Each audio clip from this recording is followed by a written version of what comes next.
Neptune's Rock is in. Count your words, into pole position, 1200 meters. Gullwing a little bit restless, settles, they sprinting, Gullwing fly jumped and picked when the starter said go. It's one of the trailers early on. First one to go is Tunani on the outside, Chanticleer, the green sleeves and cap among the leading group, then Ewan's Dream. They're followed further back by Bull on the outside, then Fantasy Art. Further back in the run is Royal Airman.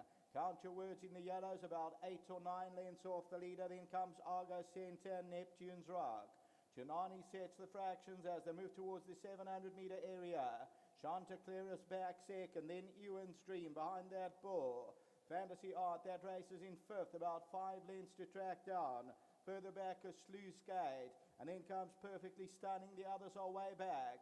Top of the lane, Tunani the leader, Chanticleer, Sluice Gate down the inside, Bull towards the outside, and then Fantasy Art trying to put in a claim. Coming to the 300, Tunani the leader, Fantasy Art starts to warm up on the outside, and Fantasy Art comes home powerfully, Sluice Gate on the inside, but Fantasy Art swept into the lead the last 100, and Fantasy Art goes on to score. Second will go to Sluice Gate. Ewan's Dream ran third, the fourth place, maybe Tunani or Perfectly Stunning.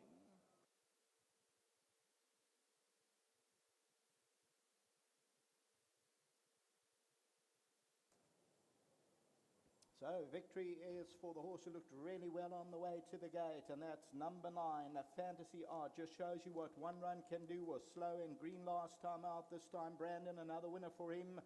They sat off the pace and came on strongly towards the outside. Look at him, a really nice strong son of Wanted, and he wins going away at the business end. He only got beat a length and 3/4 first time out. Second to Sluice Gate, 220 days off the track. Third position to Ewan's Dream. Tunani will just hold on for third from Perfectly Stunning. Then Chanticleer, Bull, Neptune's Rock. Count your words. As I said on the way to the start, he looked green, he's flashing his tail around, throwing his head up, and you'll see he will come on with the outing. As for Gullwing, put a line right through that run. He fly jumped, he picked, he almost came down at the gate, and he runs near the back of the field. But victory here is for Fantasy Art on the right-hand side. The white noseband and the green cap, and this for Tony Riverland and Mary Liley. Only second time at the track, and they win well. That's the running of the third race. The fourth race is the start of the Pick 6. Until then, back to the studio.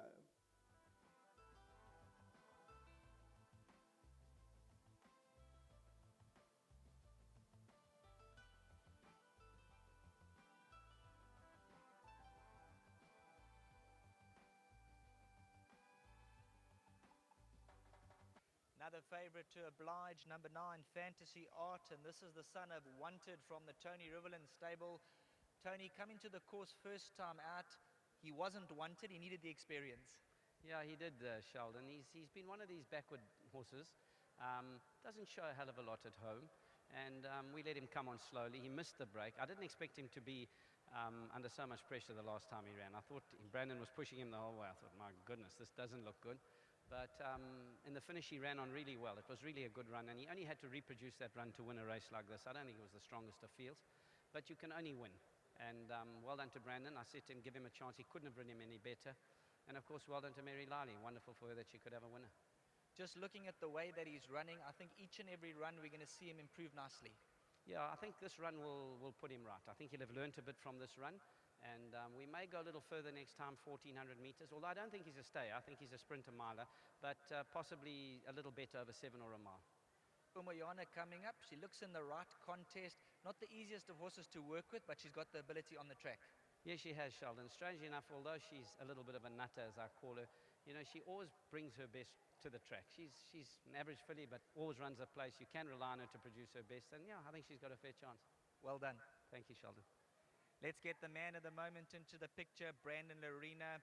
Now, we've got to give kudos where it's due. I had a chat to you Thursday evening for the first call show. You said Google Me was spot on, Fantasy Art spot on. You were spot on. Well done. Thanks so much, Sheldon. I think they were both penalty kicks, the two of them. Of course, penalty kicks have been missed in the past. But I just have to be very grateful. Thank you to Mrs. Liley for having me on. She always supports me. mean, Mr. Riveland, he's one of my biggest supporter. I think he'll be the only one standing there if I went to war, if I was in a bit of trouble. So big thank you to him, and well done to the stable at home. This fella around the turn, you were waiting to strike, and when you hooked him out, he started to unwind nicely. Yeah, sure. He's a big robust horse, and he's quite green. So I elected to pull him out a bit early to get his act together, and I mean he quickened up very well past them. I think he's going to improve with each and every run. For the guys who didn't get the comments for Alina, tell us a bit about her. Sure, yeah, she's got a definite chance. I put myself in a bit of a situation. The choice of three, Umiana, Alina, and Oi Oi Oi. I hope I'm on the right one. I just got to hope for a bit of luck as well. Well done, all the best. Thank you very much, Shard. I'd just like to give a bit of a mention to my mentor and my close friend Anton. I hope he gets better soon. Well done. Shard.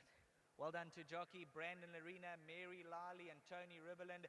Brandon Larina, you got to give him 10 out of 10. He gave the green light for Google Me and also Fantasy Art. So for the punters who are in the payout queue, well done, Brandon Larina. The first three favorites, home and hosed.